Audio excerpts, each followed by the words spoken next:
Lagos made even childhood feel expensive. In Ikoyi's quiet lanes, hibiscus hedges trimmed to perfection lined the roads. Between Villa 12 and Villa 13 stood a low white fence. On one side lived the Okanwas, civil and careful. On the other lived the Khalifas, loud, charmed, certain the world would open when they knocked. Janelle Okanwa was 8 the first time she met Adrien Khalifa, and she wanted to push him into the pool. He vaulted the fence as if it were a rumor, landing on the Okanwa's grass with the confidence of a boy who had never been told no. Taller, bright-eyed, with a smile he enjoyed too much, he announced, "Your dog keeps taking my football, hands on hips like a landlord of afternoons." "That's because you keep kicking it into our yard," Janelle said, clutching her book. "And Dolly isn't a dog, she's a queen." Adrien peered at the mutt sunning on the patio. "All queens like tribute," he said and whistled. The dog lifted her head, considered him, and returned to sleep. He laughed. "See, she prefers me." It was the first of 1,000 arguments. He teased. She bristled. He showed off. She outthought him. He climbed mango trees with criminal charm. She stood below, listing every way gravity could betray him. When he did fall, once in a tumble of leaves, she cleaned his knee with Dettol while muttering that fools needed lessons. He thanked her with a mango. It was the best she'd ever tasted and the most annoying gift of her childhood. The summer they turned 13, the Khalifas hosted a garden party with lanterns like small moons. Janelle, in a navy dress she hated, found Adrien at the pool with boys from his new school. He was different, taller, broader, laughter edged with ambition. One boy shoved a girl into the water. Applause erupted. Janelle's anger lodged like a stone. "Grow up," she snapped at Adrien when the others drifted away. "You think being cruel makes you interesting?" His smile faltered. "You think being angry makes you brave?" "I think not laughing at drowning girls makes me human." He blinked, then crouched and pulled the sputtering girl out. Water sheeted off the dress. Embarrassment flushed her cheeks. Relief loosened Janelle's lungs. When the girl had gone, Adrien glanced at Janelle, jaw set. "Happy. Only if you learn something." He tossed a towel at her with a half-smile that said he both hated and needed her honesty. The last week of that summer, Ikoyi's piece cracked. The Okanwa's event company lost a massive contract to a rival with friends in smoky back rooms. Money became a quieter presence. Janelle began to measure days by how often her parents checked their phones. On a Tuesday glossy with heat, Janelle found Adrien at the fence, fingers curled through the slats.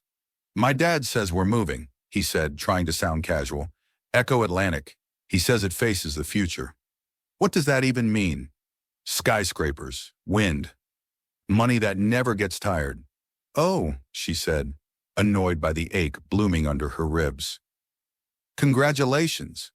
He studied her, reading bitterness she didn't mean to show. "I'll come back. We're neighbors. Borders can change without people changing." "Borders only change when people change them," she replied. He grinned. "Then I'll move them." They built a farewell the way children build forts, out of things that never last. Secrets, promises. A broken bracelet he tied around her wrist like a medal.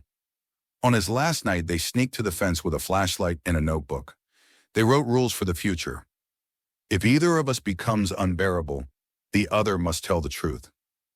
No pretending we don't know each other, even if the world tells us to. Mangoes remained tribute. He left the next morning in a convoy of SUVs that gleamed like a reputation. Janelle stood under the bougainvillea and lifted her chin high enough to keep the tears from falling. She kept the notebook under her bed and the bracelet on her wrist until it frayed into memory, named Years Stretched, then Raced. Janelle's family trimmed their life without surrendering elegance. She learned to make dresses sparkle on smaller budgets, to outbid competitors with ideas rather than money. She studied accounting at Unilag because numbers didn't lie. On weekends, she worked events where laughter echoed off chandeliers she'd helped hang. Sometimes she thought she saw Adrien's profile in a stranger's stride. News traveled like perfume, faint, then everywhere. People began saying Khalifa with a tone that mixed admiration and worry. Headlines spoke of a young tycoon consolidating roots, investing in energy, building towers that cut new lines into the sky. When Janelle read Adrien K. in a magazine profile, her pulse tripped, and then she laughed. Because what did a girl with a fraying bracelet matter to a man who chased the horizon? The rains came early the week she turned 23, rinsing Ikoyi clean. Janelle carried groceries past Villa 13, now rented to diplomats, and paused at the fence she'd once hated and loved. She could still map the ghost of Adrien's handprints on the wood. She touched the slats like they were a door and shook her head. Childhood was a country with strict visa rules. That night, her mother sat her down with tea sweeter than usual. "There's a client I want you to manage," she said. "A difficult one." "I specialize in difficult." "This one is personal," her mother said, "and very important. We just won a contract in Victoria Island. A corporate gala. It could restart everything we lost." "Whose gala?" Her mother slid a folder across the table. A logo gleamed in embossed silver. Khalifa Group. Janelle stared until the letters blurred. Thunder rolled over the lagoon. She took a breath that steadied her and narrowed her world to the weight of the folder in her hands. She opened the folder slowly. "Okay," she said. "Let's begin." The morning sun over Victoria Island had a way of turning glass towers into mirrors.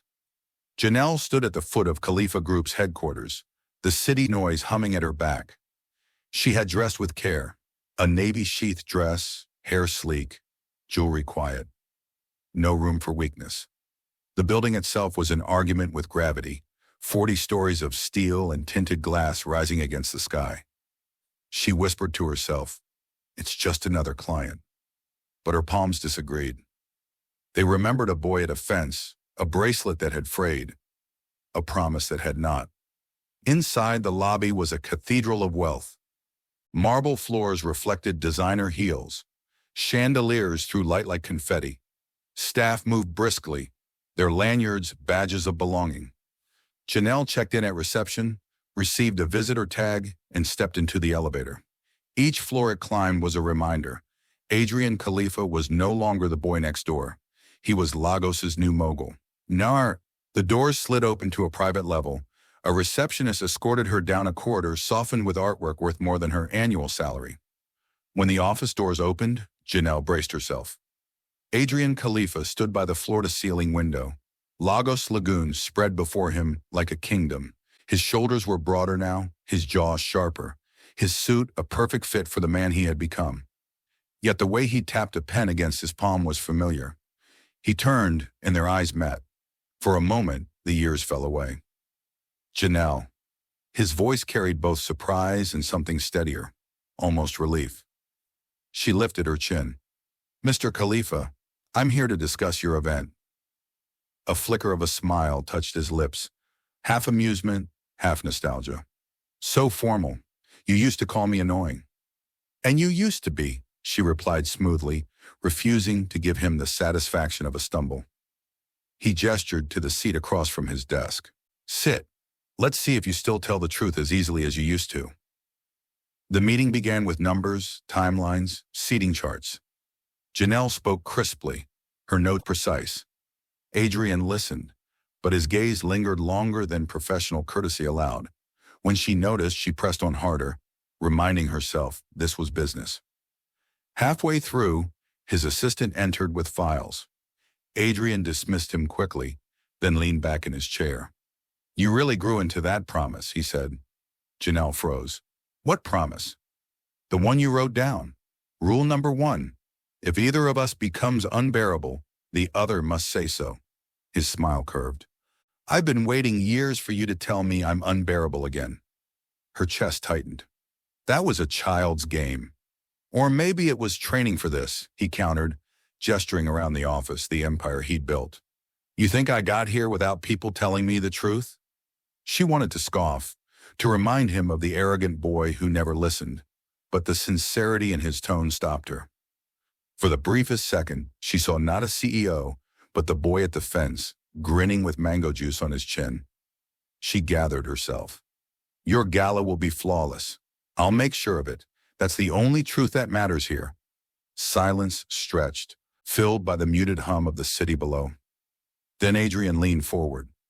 Do you ever regret it? Regret what? Growing up on opposite sides of a fence. Her breath caught. He was dangerous now, not just because of wealth or power, but because he remembered. I don't have time for regrets, she said firmly, standing. We'll finalize the vendor list by Friday. Thank you for your time. He watched her head toward the door, and something unreadable crossed his face. Janelle, he called softly. She paused, hand on the polished handle. It's good to have my neighbor back. Her pulse stumbled. She left without replying, heels sharp against the marble. That evening, back in Ikoyi, she sat in her car outside Villa 12 for longer than she should have. Villa 13, long rented out, was suddenly alive again. Lights glowing, staff carrying in boxes. The quiet buzz of life returning. She leaned forward, heart hammering.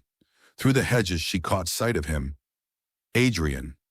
No longer the boy who left, but the man who had returned. The fence was still there, but fences, she realized, were never the real barriers. And now he lived next door again. The first week of planning would have been easier if Victoria Island didn't conspire to place Janelle and Adrien in the same air. Email should have been enough. Calls, maybe.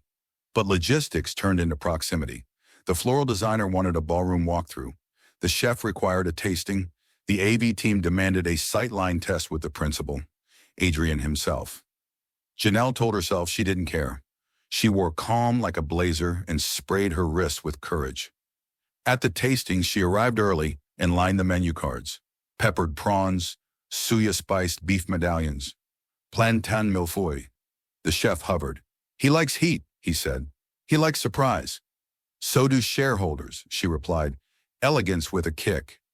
Adrien entered, paused when he saw her, and in the second before he smiled, she felt the imbalance. His empire unbothered by her presence, her pulse defiant anyway. Neighbor, he said. Mr. Khalifa, she returned. They tasted in silence. When he approved the plantain millefeuille, he said, You were always right about balance. We were 12, she said. We were right about bicycles. He laughed. The chef sensed a story. Janelle diverted to vendors, contracts, timelines. As she gathered files, Adrien said, You still tell the truth even when it exposes you. Truth doesn't expose me. It covers me. Then cover me, he said. Tell me what no one here will. She should have left. Instead, you perform certainty even when you're unsure. Efficient, terrifying, sometimes unnecessary. Delegation isn't abdication. He studied her, like a line item. I miss that. You miss being told no? I miss being seen. Heat pricked her neck. Email approvals, she said, and left. That evening, rain marched across the lagoon. Power blinked, generators hummed. Villa 13's lights surged first. Halfway to her door, a flashlight cut the rain. You still hate puddles? Adrien's voice carried a grin. He stood at the fence in a hoodie and white t-shirt, hair damp. The fence looked smaller. So did the distance. I don't hate puddles, she said. I hate pretending they aren't there. Same with fences. He lifted a brown paper bag. Peace offering. He tossed it. She caught it against her chest. Mangoes, sun memory and wet air. Tribute, he said, gentler now. Rule 3 was a joke, she managed. Everything we wrote was a joke until it wasn't. A gust flipped her umbrella. She laughed despite herself. He vaulted the fence like a memory, landing with less grace and more certainty, and righted the umbrella. I asked Dolly for clearance, he said. Dolly died, she said softly. I'm sorry. She was a queen. Queens like tribute, Janelle said, and wished she hadn't. They stood too close under the half-ruined canopy. He stepped back. Want me to check your breaker? I know my house, she said, then added, but thank you. He nodded toward Villa 13. The towers felt like altitude without air. Here, I remember how to breathe. That's poetic for a man whose calendar bleeds. Breath is logistics. Inhale, exhale, repeat. A car horn broke the moment. Her mother waved. Mangoes landed on the counter like bright problems. The evening had shifted something she couldn't name. Work drew tight the next day. The board insisted on approving the guest list. Security demanded a briefing. The AV team said the stage riser wouldn't support the LED wall. Janelle found solutions before panic found her, moving numbers and calling favors. At noon, a message pinged. Lobby in 5? She told herself no, then typed, be right there. He waited as if he didn't run half the island.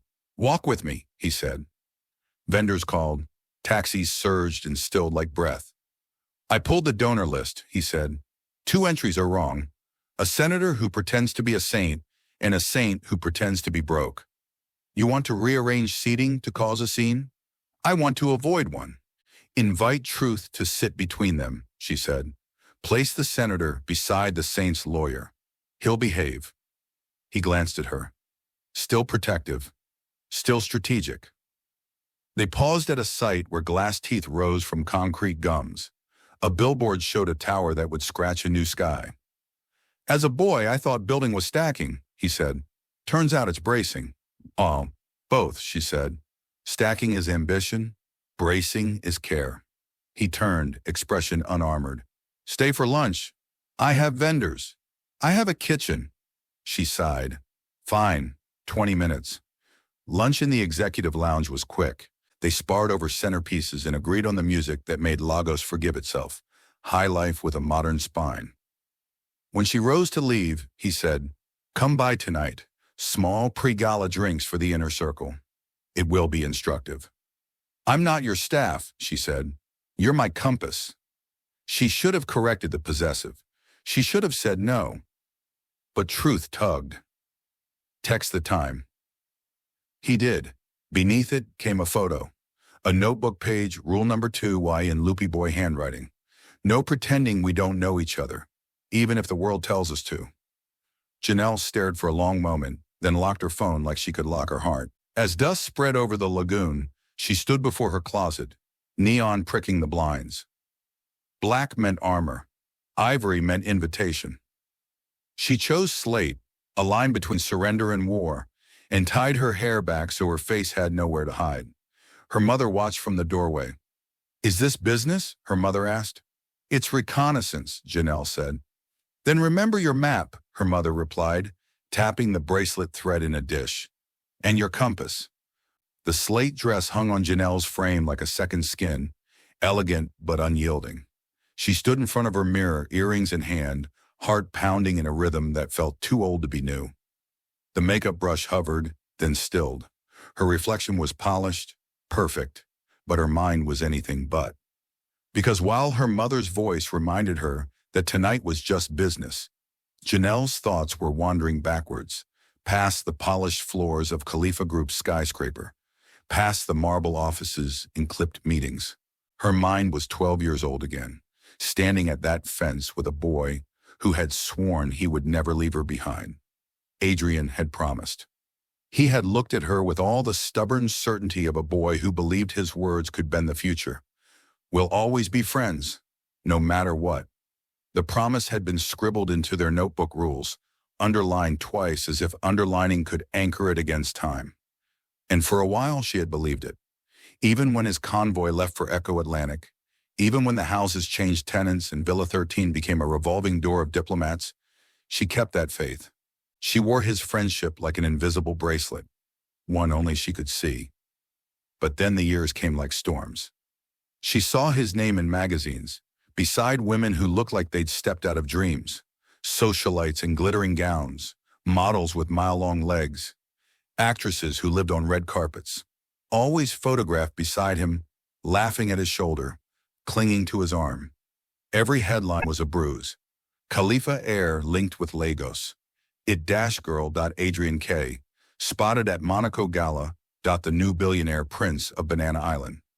And through all of it, he never once called, never once wrote, never once remembered that the girl next door had been waiting, foolishly, for her neighbor to knock again. She hadn't been waiting in the obvious way. Janelle was too proud for that.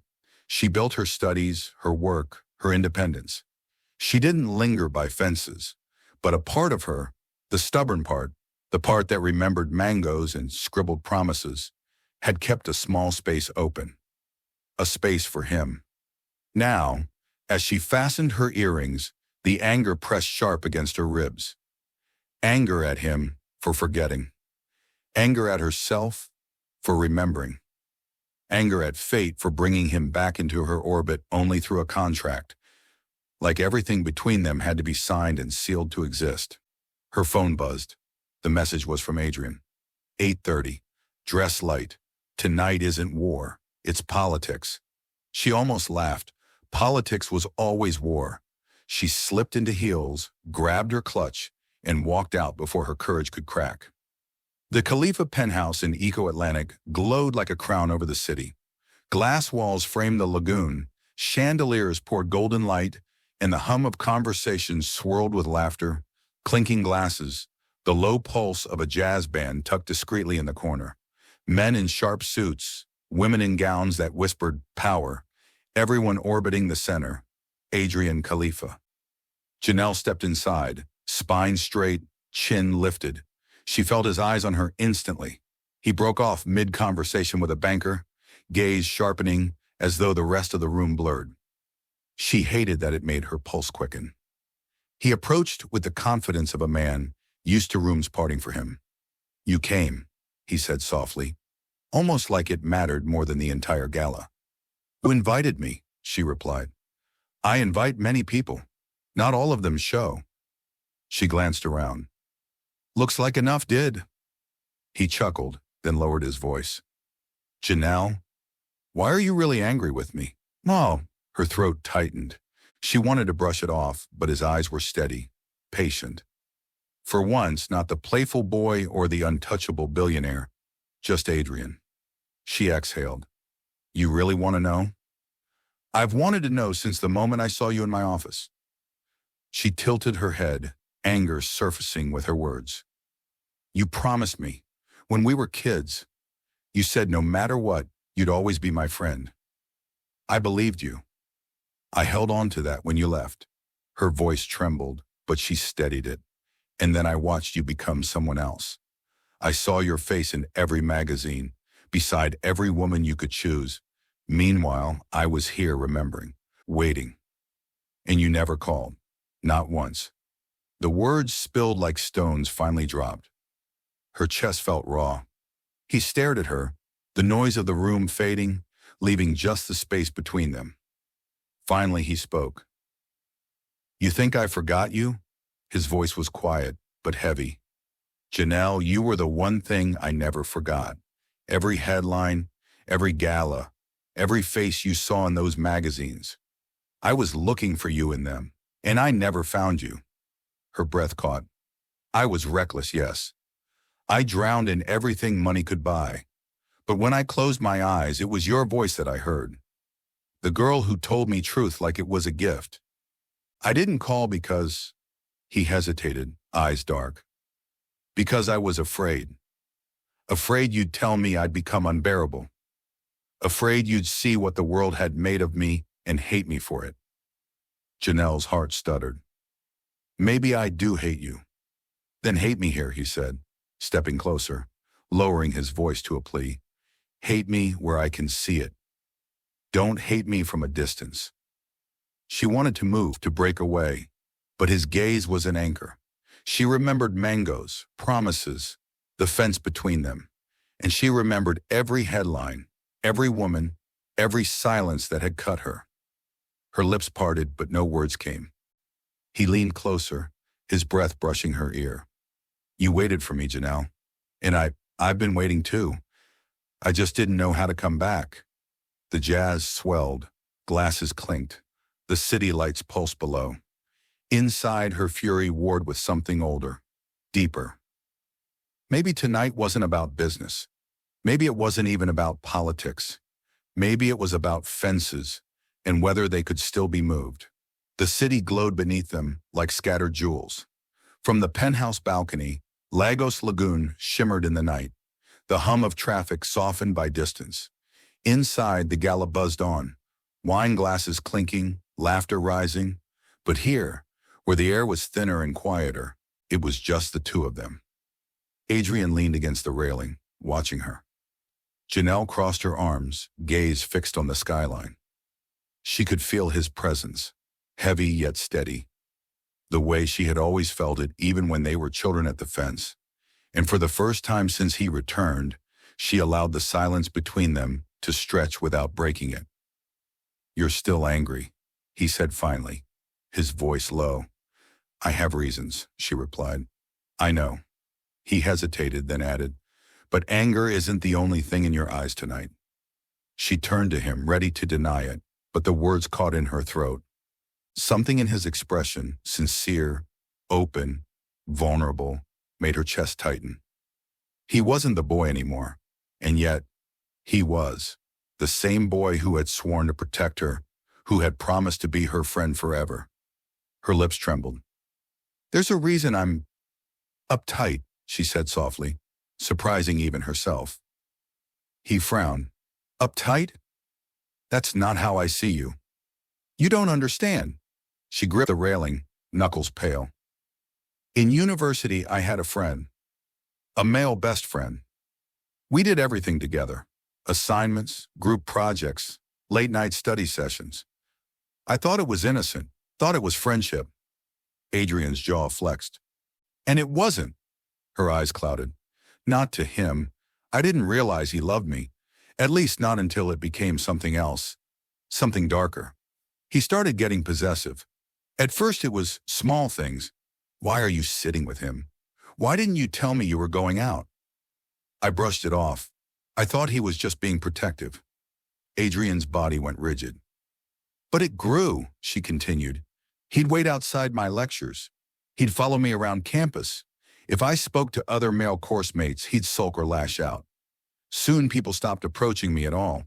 He isolated me without even realizing it, and I let it happen because I didn't know what it meant. I thought I was overreacting." Adrien swore under his breath, fists curling at his sides. "I became withdrawn," Janelle whispered, scared. I couldn't breathe without wondering if he was watching. I hated how it made me feel. Trapped, like I owed him something when I didn't. It wasn't until his family noticed, until they got involved, that things finally stopped. They transferred him. Just like that. Gone. She closed her eyes. But the damage was already done. Even after, I never felt safe. I kept thinking someone would corner me, that I'd never be free to just live. And so I built walls. I learned to be careful. Too careful. I didn't date. I didn't go out. My world shrank until it was only books, work, in silence. The night pressed in. For a long moment, Adrien said nothing. Then his voice broke, rougher than she'd ever heard it. "Why didn't you tell me?" Her head snapped toward him. "Tell you? You weren't there, Adrien. You left. You had skyscrapers and your headlines and your women. You forgot the girl next door." He stepped forward, pain flashing in his eyes. "Don't say I forgot you, Janelle. I couldn't. Not for one day." His hand raked through his hair, frustration bleeding into his tone. "I promised to protect you. I swore I'd always be your friend, that I'd never let anyone hurt you. And when you needed me most, when some obsessed fool was destroying your peace, I wasn't there. I didn't even know." Her lips trembled, tears threatening. "You couldn't have done anything." "I could have." His voice cracked. "If I'd kept my promise, if I hadn't drowned myself in noise and money, I would have known. I would have been there. I should have been there." And she stared at him, stunned by the fury and sadness pouring out of him. The Adrien she remembered had always been confident, untouchable. But this man, this billionaire everyone feared, looked broken by the thought of her pain. He stepped closer, lowering his voice. Softer now. "I'm so sorry, Janelle, for not calling, for not checking, for leaving you to fight alone. If I'd known," his throat worked, "if I'd known, I'd have burned the whole campus down before I let him breathe the same air as you." The sincerity in his tone cracked something inside her. She wanted to stay angry. She wanted to cling to the walls she'd built. But the heat in his eyes, the trembling in his voice, it slipped past her defenses. Her breath hitched. You can't undo the past. No, he admitted, voice raw, but I can start keeping my promise now. I won't let anyone hurt you again. Not while I breathe. Silence stretched. The sound of Lagos drifted up from below, horns blaring, laughter spilling from bars, the endless rhythm of a city that never slept. Between them, the tension shifted, less sharp, more fragile. Her arms dropped from her chest. That's what you said when we were kids, she murmured. And I meant it then. I mean it now. He searched her face. Tell me I don't still matter to you, and I'll let this go. Tell me you feel nothing, and I'll never bring it up again. Her lips parted, but the words refused to come, because no matter how hard she tried to bury it, he did matter. He always had. She turned away, gripping the railing. I don't know what I feel, she whispered. Adrien stepped closer, so close she could feel the heat of him at her back. He didn't touch her. He didn't dare, but his presence wrapped around her like a vow. Then let me prove it, he said quietly. Let me prove I can be the friend I promised, and maybe more, if you'll let me. Janelle closed her eyes. The walls she had spent years building trembled, one brick loosening at a time. And for the first time in a long time, she wondered if maybe, just maybe, it was safe to let them fall. The gala's prelude had ended, but the true storm was only beginning. By morning, the Khalifa Group's boardroom hummed with tension that no chandelier could soften. Long glass tables reflected the faces of Lagos's most powerful men and women. Contracts sprawled open, pens poised like weapons, and at the head of the room, Adrien sat with that same unnerving calm he had always carried, the kind that masked a fire simmering beneath. Janelle stood near the end of the table, folders clutched, waiting to present the final seating plan. Her work had been flawless, she knew it, but the murmurs rippling through the board told her something else was at play. When the meeting opened, one of the directors cleared his throat. Mr. Khalifa, I must raise a concern. Hiring this company, he motioned toward Janelle, to handle an event of this magnitude was unorthodox. With all respect, her firm does not match the scale of Khalifa Group. Another director chimed in. She's inexperienced at this level. We can't risk embarrassment in front of international partners. We should consider replacing her before it's too late. Janelle's stomach twisted, but her chin lifted. She was ready to defend herself, to lay out her credentials, her work, her hours. But Adrien's voice cut through first. Noted, he said evenly, but I made the decision, and it stands. The directors exchanged looks. One muttered, because of personal reasons, no doubt. The words hung in the air like smoke. Janelle's breath caught. She turned sharply, fury simmering in her veins. She had worked tirelessly, sacrificed sleep, fought to prove herself, and now she was reduced to a rumor. When the meeting ended, she marched out, heels striking against marble, anger boiling in her chest. She didn't wait for Adrien to catch up, but he did anyway. Janelle! She spun, eyes blazing. Don't you dare! This is exactly what I was afraid of. That working with you would mean being treated like some kind of charity project. That every hour I poured into this would be dismissed as favoritism. His jaw tightened. That's not what's happening. Really, she snapped. Because it sure looked like it in there. They think I'm here because you wanted me here, not because I earned it. Her voice cracked, pain sharp beneath the fury. And maybe they're right. His eyes darkened. You think I'd risk my company's reputation for anyone unworthy? You think I'd put you here if I didn't believe you could do it? You put me here because of guilt, she accused. Because you remembered some silly childhood promise. Because you're trying to make up for years of silence. He flinched, but only for a second. Is that what you think? Yes, she cried. All my life I've fought to be seen as more than someone's daughter, someone's neighbor, someone's pity project. And now, thanks to you, I'm right back there again, standing in your shadow. The air between them burned. He stepped closer, voice low and rough. You think this is about guilt? About pity? Her throat tightened, but she held his gaze. What else could it be? His hands slammed against the wall beside her, not in anger at her, but in desperation. "It's because I love you, Janelle." The words tore out of him, raw and unpolished, the kind of confession that couldn't be rehearsed. "I've loved you since we were kids, since the mango trees and the rules on that stupid notebook. I tried to bury it under money, under women, under everything this city threw at me. But it never worked. It's always been you." Her breath hitched.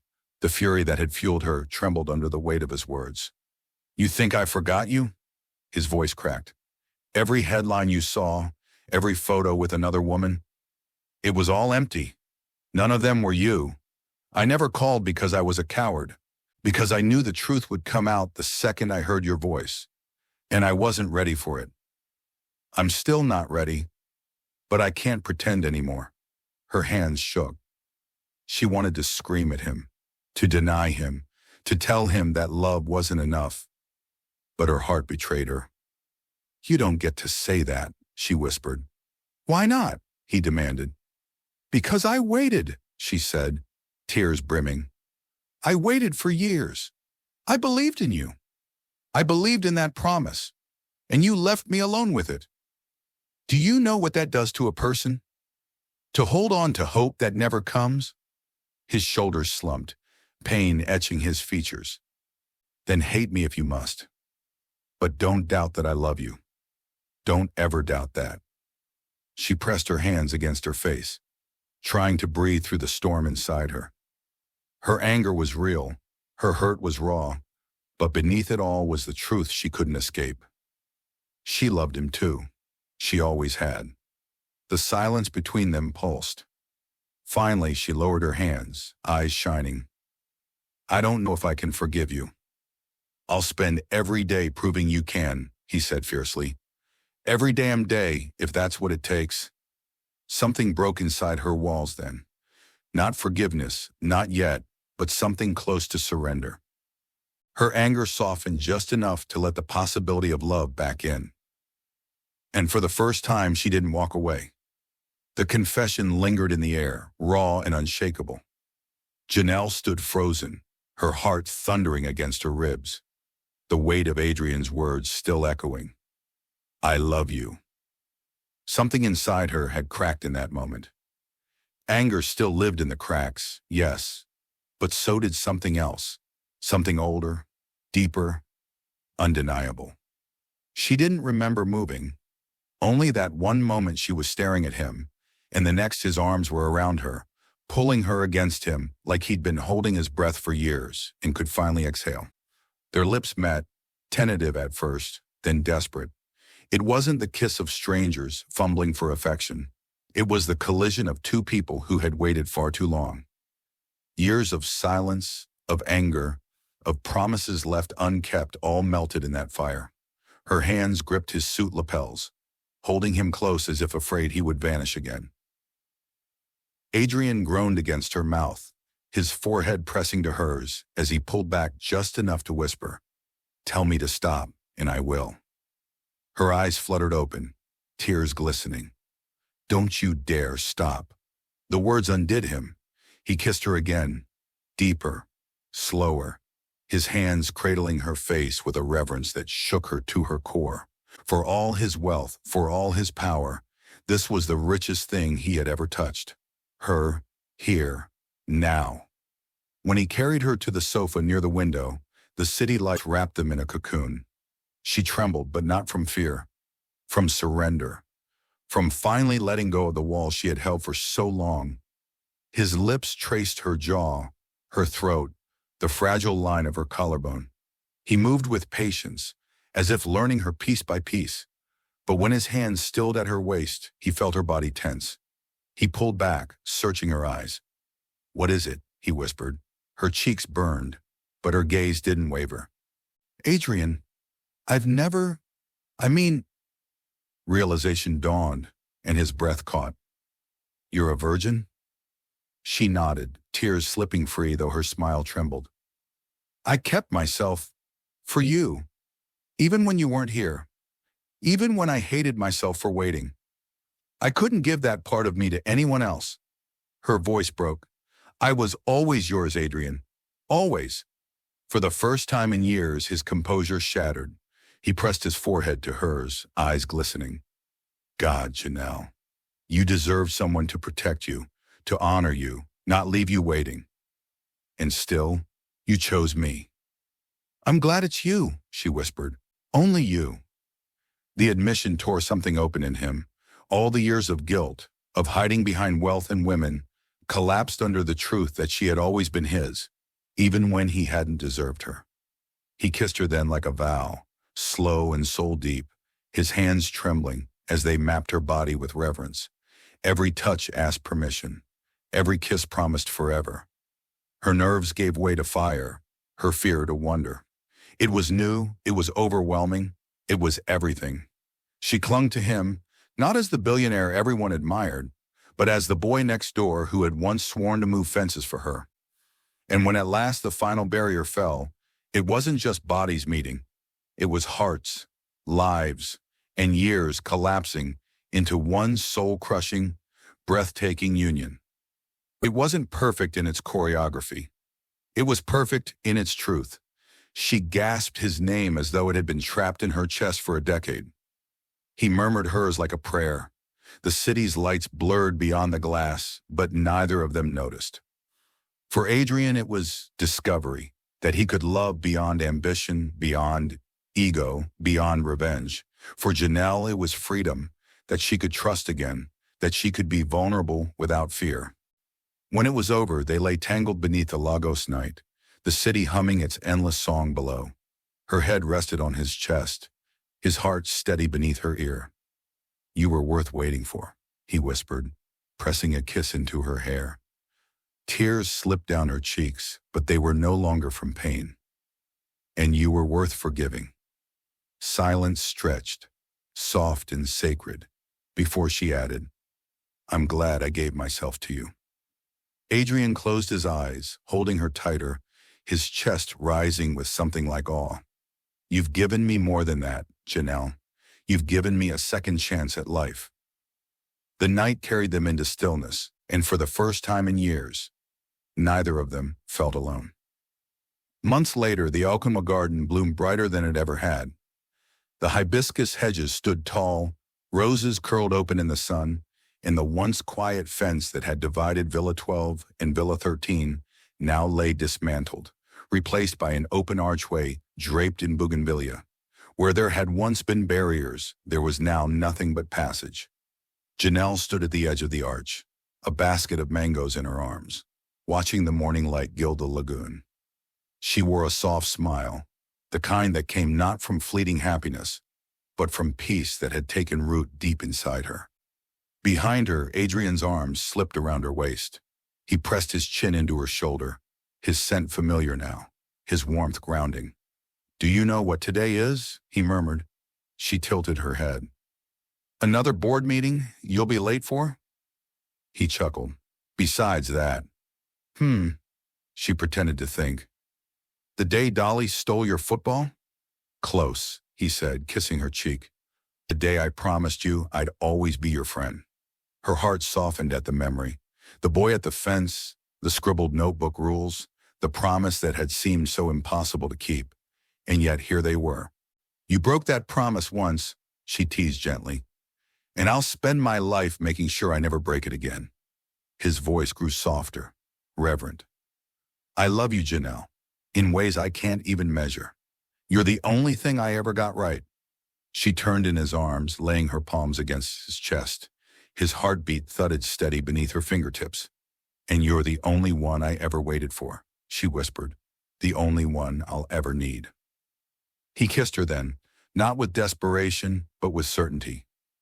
A kiss that belonged to mornings, to futures, to forever. From the veranda, their families watched. The Okanwas, the Khalifas, once separated by pride, now bound by laughter and plans for a wedding that promised to be more about love than spectacle. Even the board members who once doubted Janelle's worth now praised her brilliance, crediting the gala's flawless success to her steady hand.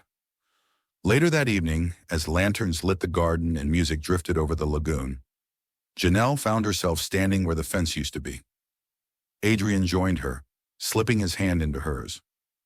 "It's strange," she said softly, "how one fence could hold so many years of us." "And now?" he asked. "Now it's gone." She smiled up at him.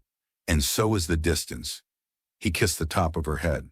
"No more fences. Ever." They stood there together, gazing at the open passage, knowing that every step they took forward from here would be side by side. And under the starlit Lagos sky, surrounded by family, laughter, and the hum of the city that had watched their story unfold, Adrien and Janelle found the peace they had both been waiting for, two neighbors who had finally torn down the last barrier between them.